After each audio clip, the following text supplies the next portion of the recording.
My useless husband suddenly won the $100 million lottery in order to pursue the goddess he has had a crush on for many years. He intended to keep the money for himself and filed for divorce, which I refused to accept. He then teamed up with his family to take me down, even going so far as to try to harm me by injecting me with poison. In the end, he left me in the wilderness. Ironically, I only found out after I died that the winning lottery ticket was a big misunderstanding, and he didn't win at all. When I opened my eyes again, he was about to present the divorce agreement to me. I smiled and said, "Is there such a good thing?" After hearing this, my ex-husband, Dan, frowned and asked, "What do you mean?" "Samantha, I'm serious." I calmly replied, "I didn't say you weren't serious. Isn't it a good thing to be relieved of the burden of me?" His pride got the better of him, and he angrily slammed his fist on the table. If it weren't for the notary present, that fist would probably have landed on my face. "Stop mentioning the burden. Don't I have a job?" As the saying goes, the less capable a man is, the more he cares about dignity. I sneered. "Yes, you do have a job. You work as a security guard, skip work 6 times a month, sleep 11 times, and after deducting fines, you barely earn over 400, not even enough to buy a drink." I left him speechless with my words. Until I was reborn, I didn't realize that for so many years, he was just an ordinary-looking freeloader by my side. He ate my food, used my things. He was lazy, cunning, greedy, and lustful. His sweet lies were like apples from Snow White's stepmother. He always dreamed of getting rich overnight, saying that when he became rich, he would give me a luxury house and a luxury car to enjoy life. But 3 days ago, he really won the lottery. $100 million,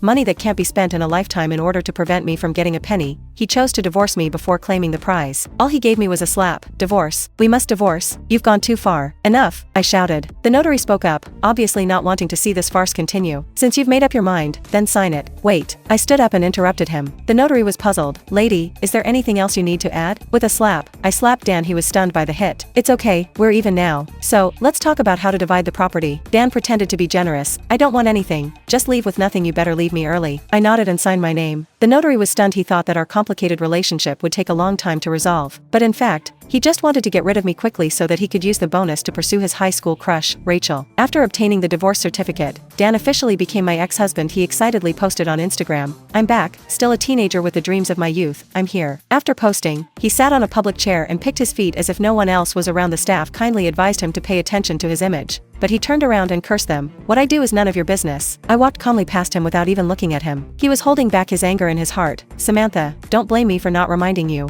I am not someone you can climb up to in the future. But since we are a married couple, if you have any difficulties in the future, call me brother and I will still help you." I forced a smile and said, "No need. Can you please move your whole family out of my house first?" He disdainfully said, "Who do you think wants to be with you? You are just an ugly woman." Looking at his yellow-stained teeth from smoking, I knew he had already started fantasizing about a beautiful future with his goddess. I was very curious about what kind of jokes would happen on the day he went to claim the prize. The house was the inheritance left to me by my parents. It was premarital property. The car was also a cheap second-hand item. Over the years, he had been idle, but he had brought the whole family to the city, and I had